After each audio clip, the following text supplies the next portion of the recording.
ఏపీపై Congress high command ప్రత్యేక focus పెట్టింది. పార్టీని బలోపేతం చేయడమే లక్ష్యంగా అధిష్టానం ఒక కీలక నిర్ణయం తీసుకుంది. పీసీసీ చీఫ్ షర్మిలను రాజ్యసభకు పంపాలని కాంగ్రెస్ పెద్దలు నిర్ణయించారు. పార్టీలో చేరిన సమయంలో ఇచ్చిన హామీ మేరకు షర్మిలకు కర్ణాటక కోటా నుంచి పెద్దల సభ బెర్త్ను ఖరారు చేసినట్లుగా తెలుస్తోంది. మధ్యాహ్నం దీనిపై ప్రకటన కూడా వచ్చే ఛాన్స్ ఇదే కనిపిస్తోంది. ఇటీవల ఢిల్లీలో రాహుల్ గాంధీ, మల్లికార్జున ఖర్గేలతో షర్మిల జరిపిన భేటీ తర్వాతే ఈ కీలక నిర్ణయం వెలువడింది. ఇక మరోవైపు ఏఐసీసీ చీఫ్ ఖర్గేను సైతం మళ్లీ రాజ్యసభకు పంపాలని హైకమాండ్ నిర్ణయించింది. పూర్తి అప్డేట్స్ తెలుసుకుందాం. మా ప్రతినిధి నాగేశ్వరరావు సిద్ధంగా ఉన్నారు. Good morning Nageswararao. ఏదైతే ఏపీలో కాంగ్రెస్ గవర్నమెంట్ ఏదైతే కాంగ్రెస్ బలపడడానికి షర్మిలను కర్ణాటక కోటా నుంచి పెద్దల సభకు పంపించడానికి నిర్ణయం తీసుకున్నట్టుగా తెలుస్తోంది. డీటెయిల్స్ ఏంటి? ఆంధ్రప్రదేశ్ లో కాంగ్రెస్ బలోపేతానికైతే ఏదైతే పార్టీ నిర్ణయం తీసుకున్న పరిస్థితి అయితే ఉంది.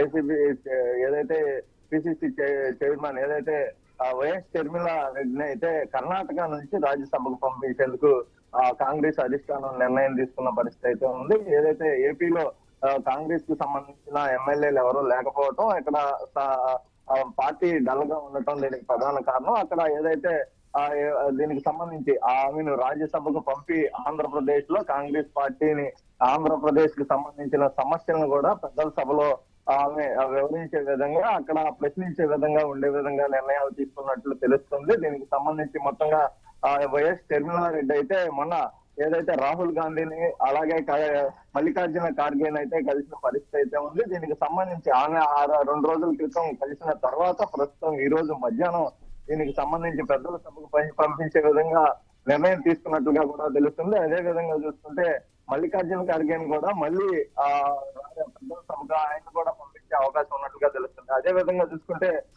ఆంధ్రప్రదేశ్ లో చాలా విధంగా ఏదైతే గత వైఎస్ మరణం తర్వాత ఆంధ్రప్రదేశ్ లో కాంగ్రెస్ పార్టీ పూర్తిగా డౌన్ అయిన పరిస్థితి నేపథ్యం ఉంది. దీంతో వైఎస్ షర్మిలానైతే ఇక్కడ పిసిసి చైర్మన్ గా ఇక్కడ నియమించడం జరిగింది. ఆమె ఇక్కడ పార్టీలో ఉత్సాహంగా ఉన్న తరుణంలో ఆంధ్రప్రదేశ్ లో కూడా పార్టీకి సంబంధించి ఏదైతే కాంగ్రెస్ పార్టీకి సంబంధించిన విధి విధానాలు ఆంధ్రప్రదేశ్ లో తీసుకొచ్చే విధంగా ప్రయత్నాలు జరుగుతున్నట్టుగా దీనికి అర్థమవుతున్న పరిస్థితి అయితే ఉంది. ఏదైతే కర్ణాటకకు సంబంధించి కర్ణాటక నుంచి కూడా ఆమె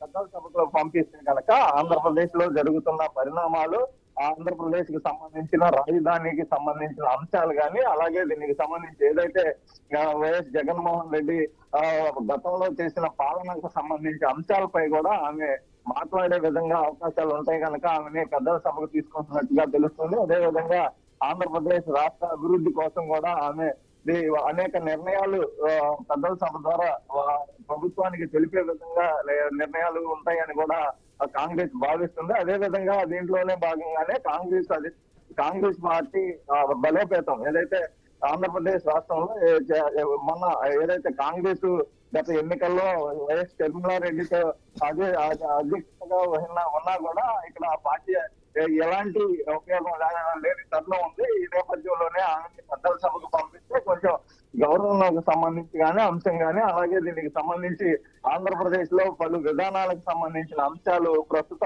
కూటమి పార్టీకి సంబంధించిన అవలంబిస్తున్న విధానం కానీ అలాగే గత ప్రభుత్వం రాజధాని లేకుండా ఉన్న పరిస్థితులను కానీ ప్రస్తుత కూటమి పార్టీ తీసుకుంటున్న రాజధాని అంశంలో అంశంలో కూడా రాష్ట్రాన్ని ఏదైతే ఆంధ్రప్రదేశ్ అంశాలు తీసుకునేందుకు ముఖ్యంగా నిర్ణయం తీసుకున్నారో ముఖ్యంగా చూసుకుంటే రాహుల్ గాంధీ దీనికి సంబంధించి ముఖ్యంగా ఈ రోజు మధ్యాహ్నం